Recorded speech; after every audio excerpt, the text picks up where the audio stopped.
What's up, everybody? We are back. Our Kind of People, Season 1, Episode 5, The Miseducation of the Negro.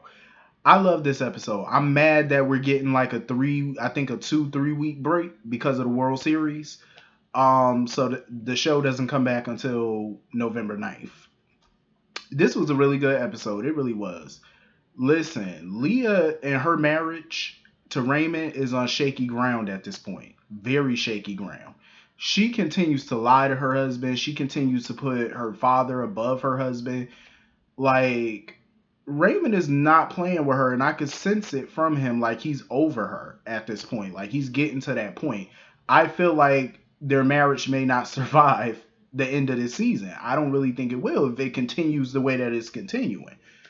Um, Cause y'all remember Raymond got his ex-wife Alex looking into Teddy and his shenanigans and stuff, and she came across some LLC called Our Legacy or whatever, and she wanted Raymond to look into it. I am so freaking happy that Mama Olivia is on Raymond's side. Like, I love that scene where they were at the shooting club and stuff, and she was teaching not only her grandson, but she was teaching the other kids that were there, the other young boys that was there, the history of the shooting club, like, and why the club was named after a slave and stuff like that. It was a really good story, really good. Um, but I'm happy that Olivia is on her son's side because she's been waiting ever since Franklin Holdings bailed Darman out. She's been waiting for Raymond to step up and take back that company, her family's company, and he's finally doing it. She was not happy though that his ex-wife was helping him do it. She was not thrilled about that. Um because she was like, basically some stuff done went down back in the day with the ex-wife, and it took them years to recover from that. You know what I mean? And Raymond was like, I don't give a damn. He said, listen, I don't care how you feel about it. She's helping me do this because he needs help doing it, and she's the best to help him. She's in the best position right now to help him. She's a reporter, journalist, whatever. So she's in that position. She's in a great position to help him get the company back. And that's what they need right now. So he was looking into Leah's computer because before that he asked Leah about Our Legacy LLC and stuff like that. You could tell she knew something about it. You could tell. Um, and he was asking if it was something Teddy was, a new thing Teddy was doing. And she tried to play dumb like she don't know nothing about it or whatever. Lying to him again. And he could tell that she was lying. So when she went to go take a shower, he looked up into that laptop, saw an email from Our Legacy LLC to her. And I was like, here she go lying again. And you could tell Raymond is over her bullshit. He's over it. He is sick and tired of her foolishness. Like, Leah need to get it together where her marriage is concerned. Like, she really does. She need to get this shit together. Um. So anyway, moving on from that, Teddy is just in bad shape. Them hands, let me tell you something. His hands are just shaking like a hoe in church at this point. Like, his tremors are getting bad to the point where now his physician is hooking him up with some like one of them little test treatments, like them little trial pills or whatever that they be coming up with. Some new drug or whatever. And he told him, take that pill once every 8 hours. And I already knew once he said that Teddy eventually wasn't gonna take just one every 8 hours. I knew that. And it's like when you taking a new pill, you cannot take more than once. If your doctor is telling you just take one every so and so hours, that's what you're supposed to do. Don't ignore what the doctor is telling you. And I knew Teddy hard-headed ass was gonna ignore that doctor. I knew it. His hands is just a trembling. Um, that Parkinson's is eating his ass up right about now. So anyway, this cotillion situation is just going nuts at this point. And I don't blame Angela for wanting to get her daughter into the cotillion because she needs it for her college transcripts and stuff. I guess she wanted to get into Spelman, I think it was. And she needed because you know how they be wanting everything. Like them people from them schools, they be wanting the first kidney, they be wanting your firstborn, they be wanting all type of info. So she needs it to get into that school. So of course Angela's gonna make it happen. come hell or high water, she was gonna make that cotillion happen for her daughter. And that's what I love about Angela. You know what I'm saying? I know some people on Twitter was like, she need to stop trying to fit in with these bougie ass people. And I get it, you know what I mean? But at the end of the day, this is for her daughter and to give her child a better life, that she never had. So that's why she's hustling and doing what she got to do. And being around these bougie rich people, it helps her business. You know what I mean? Like, to network and be around them and try to get into their social circles, it's going to help grow her brand and help her daughter in the long run. So I can't say that I blame her on that. Because at first, in the first episode, I wasn't too keen on her trying to fit in with these people now. But as the episodes keep coming, I'm seeing why she's doing it. It's a bigger purpose. It's a bigger picture to it. But Leah was tripping. Leah was like, that shit gonna cost like $25,000. The fees and all that shit. Plus, you gotta buy her a new outfit. I was like, 25 G's? Bitch, what? I would call some people and try to get her an internship or something, because I'm not paying no $25,000. And you could see the look on her face when she said 25 G's. Angela was like, bitch, where am I gonna get that? Like, and she lied to Leah and was like, oh, I got the money. No, you don't.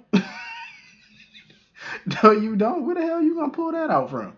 But you know what? She was determined, and that's just how Angela is, and I salute her for that. She was determined. And plus, they got that whole father-daughter dance coming up at the cotillion and stuff like that. So of course she wanted to ask Tyreek to stand in and dance with Nikki, because they went to the rehearsals and stuff. All the fathers, all the men were dancing with their daughters and stuff. Raymond was dancing with Lauren and stuff. And Nikki was just sitting there, watching everybody dance, and I felt bad for Nikki. And Angela got up, put on that sports jacket, she put on that coat, and danced with her daughter. I fucking felt that. I loved it. Like, Angela is such a triple threat. Like, she deserves a round of an applause, because she does whatever it takes for her daughter to not feel left out and to have the best of the best. Even if she can't afford it, she makes shit happen. And I salute that, because that's so many parents out there, not even just women, but single dads too. Like, they might not have a lot, but they do what they can with the little that they got and the brain power that they got. They put shit together. You know what I'm saying? Like, that's the true definition of making $1 out of 15 cents. They make it happen. Come hella high water. I don't know how they do it sometimes, but they do it. And Angela was definitely doing it for her daughter. Here come Leah, bougie ass. Tradition is that the fathers and daughters dance. I'm like, Leah, go sit the hell down somewhere. Damn.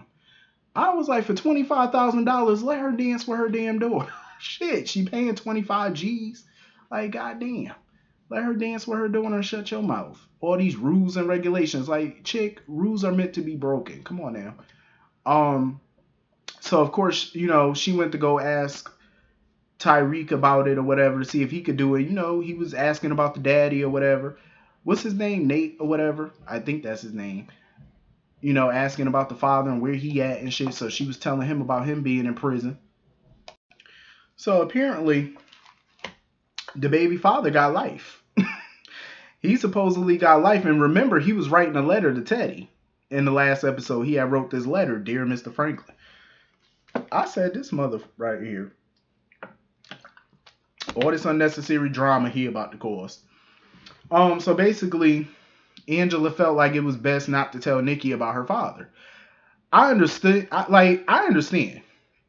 She was a young girl that had a baby. He fucked up trying to hustle up some money. It backfired. Somebody got killed. He went to jail. He went to prison for life. I understood the decision not to tell Nikki at the time. I get it. But as she got older, she should have told her, because this is going to have a ripple effect.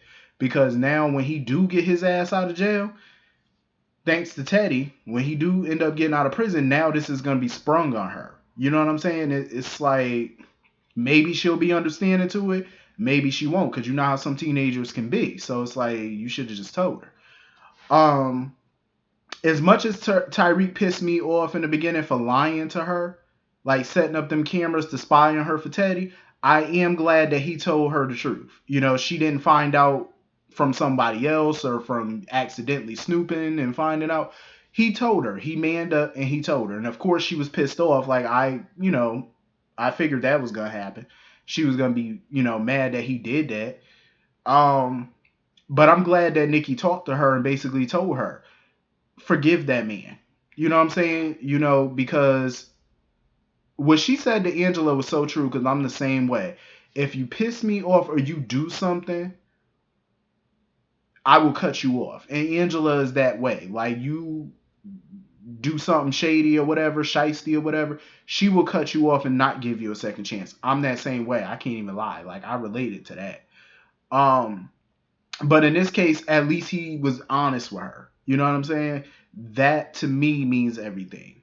So I'm glad that she took Nikki's advice. She called Tyreek, and he explained the whole situation to her. Like, once he figured out who she was and what she was about, he knew that he couldn't go along with Teddy little snooping plan. Because Teddy made it clear to Leah, like, if you know he found out that something was going on with Tyreek and Angela, it was gonna be hell to pay, because Leah didn't trust him, and he just felt like that was just Leah being Leah, because she never liked Tyreek. But she was like, nah, something shifty going on, because all of a sudden now the cameras went down and stuff like that. Tyreek is ready to risk it all at this point. Like, he don't give a damn. So she explained to him about her mother and how she felt Teddy may have been supplying drugs in the community or whatever back in the day and trying to get her mother to take the fall for it.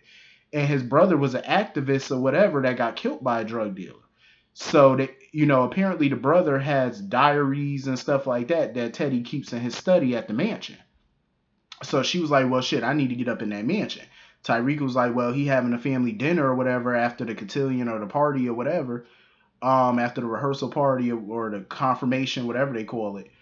Um, she was like, shit, let me be your plus one. I agree with Tyreek. That would have been a huge mistake bringing her in as a plus one, because the last thing y'all need is for the family find out y'all dating and whatnot, because then it's going to cause major drama for y'all. And you got to hit them where they won't see you coming. So she was like, all right. She was smart, though. She played the family card. She went to go see Teddy. And mind you, but when she went to go to his office, Teddy was sitting there reading her baby father letter that he wrote to him. Um, so she was playing up the whole family thing, talking about, oh, I want to get to know you, yada, yada, yada. Just playing it up, trying to sucker him into inviting her to the dinner. So she was like, we can have dinner tonight. He was like, oh, well, I'm already having a family dinner tonight, but you know what? Bring, you can come, bring Nikki. I would love for y'all to come. It's at 8 o'clock at my house. I was like, bitch, she played that shit smart as fuck. And he fell for it too. He fell right into her trap. Right into the trap. That was so smart. And I'm glad she listened to Aunt Piggy when she told her, work smarter, not harder. And she did exactly that on this one. She worked very smart on this one. I said, that's how you do it. Sucker his dumb ass in. You know what I mean? Get the upper hand on that ass. Um, but you know what? She did get the money and stuff for the fees and all that by selling all her mother, dresses and gowns and fancy stuff or whatever that she did have, that she assuming came from Teddy, as gifts or whatever over the years. So she got the fees and all that for the cotillion plus more. So I was like, there you go. Hustle. That's what I'm talking about. That's why I love Angela. She a hustler. That's how single moms do. That's how real parents do. They make a way out of no way. That's what the fuck I'm talking about. That's how you're supposed to do it. So anyway, moving on from that. Leah actually didn't get on my nerves as much in this episode. And I was actually rooting for Leah when she and Lauren was talking. Lauren wanted to bring Taylor, to the cotillion or whatever, have her escort her to the cotillion. Mama Olivia wasn't having it. Raymond mama was not having that shit. She was like, Taylor. She said, your little friend Taylor? She said, but she's a girl. She said, guys always escort the women. She was like, Grandma, I'm gay. She was like, gay? As in happy? She said, Leah said, no, as in a lesbian. When I tell you this bitch almost fainted, Mama Olivia said, I was like, look at this fool. And here she go. Talking about, oh, this is not acceptable. This is not, I am so fucking happy Leah stuck up for her daughter. I was so happy. She said, look, Taylor is escorting her. End of discussion. She said, this ain't back in the day in your time. Because that's pretty much what Mama Liv was trying to tell Leah. Oh, in my day and all that. Well, we ain't in your day. We in this day. We in the present. We in the 21st century, 2021. That's what we in. We not in your day. When lions and tigers and bears was roaming around free of charge. That's not what we doing. You know what I mean? And I was proud of Leah for that. How she stuck up for her daughter. Even though I can't stand Lauren, little bougie ass. I was proud of her. I really was. I said, there you go, stand up for your daughter. So they get to this confirmation or whatever you want to call it, where everybody stand up, or the, recipients or whatever, this cotillion, whatever you want to call it. They was all stand up telling their little story about what they plan on doing and whatnot. Lauren had to show her ass because Taylor at this point is feeling Nikki and not Lauren anymore. And Lauren saw them kissing on that party bus. She saw them kissing. So she used that little confirmation as the perfect place to try to show her ass and set Nikki up. By coming up there, and everybody thought she was gonna say something nice or whatever about Nikki. No. She came up there talking about her little criminal past, throwing that shit up in her face in front of everybody, just totally trying to humiliate this girl in front of everybody. Nikki at that point just had to run out the place. You know what I mean? She just ran out, and Lauren talking about, oh, don't try to act like you squeaky clean. You was kissing my girl and all this, that, and the third. First of all, your girl was kissing her. Take that shit up with your girl. And as soon as Taylor came up, here she go. She did not rant and rave at Taylor, not one bit. She was like, I fought for us. I fought for you to take me to the cotillion and stuff. I stood my ground, all this X, Y, and Z. And Taylor pretty much had enough of Lauren. Because that's the thing about Lauren and Leah. They're beautiful women. Don't get me wrong, but they are so ugly on the inside. And it makes them ugly on the outside. You know what I'm saying? They're gorgeous women, but they're ugly at the same time because of the way they act and the way they treat folks. Especially their own kin. Like, that's just some shit you just don't do. You know what I mean? Like, don't do that. Don't embarrass that girl like that in front of folks. Take her ass to the side and have a conversation with her, or take Taylor to the side. Come after Taylor. Her lips was on her too. Why are you not confronting her? Why are you confronting Nikki? Taylor's just as guilty but Taylor not had enough of her ass. She had enough. She's tired of the way she treat people and the way she acts. So highfalutin and high and mighty. It was just ridiculous. So Angela wasn't even gonna go to the dinner party. She was gonna, skip it or whatever because her daughter comes first. I love that part. Nikki came out there and said, nah, fuck that. We going to the party. We going to the dinner. She said, we going, because she said, I'm done playing fucking nice with these people. I saluted that because I so agree. I said, you know what? Fight fire with fire. I'm tired of these bougie bitches. Like, I'm tired of it. So they go to the dinner or whatever, looking good as shit, looking flawless. Just looking bad as they want to be. So, Teddy make this speech talking about he happy to have his family under one roof finally after all these years.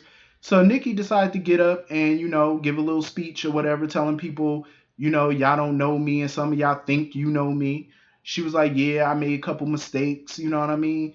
Just giving a speech, and a thoughtful speech at that, just letting them know a little bit about her and where she come from. This heifer Lauren is sitting there texting at the table.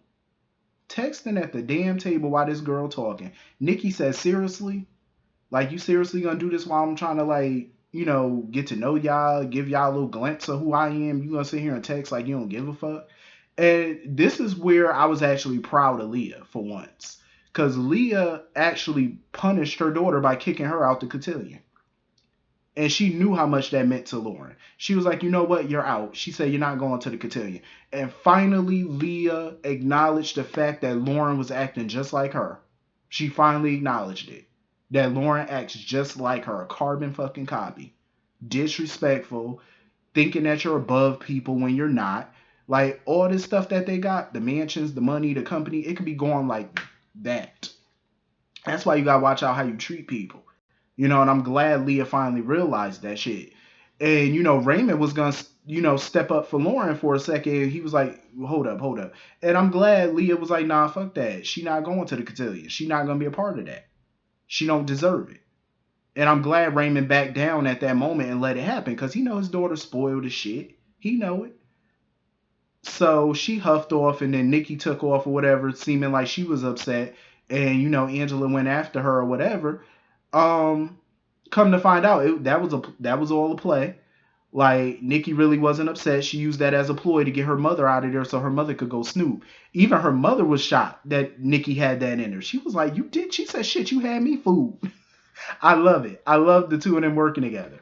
She was like, I'm gonna go back to the dinner table and just tell them that you went out for some air or whatever. I love this shit. Nikki is more sneaky than I thought. And you could tell that her mother is proud as hell. She didn't think her own daughter had that in her, but she was proud. Um, so this fool Teddy sitting at the dinner table trying to pick up and eat his soup or whatever. His hands just a shaking. He can't even feed himself.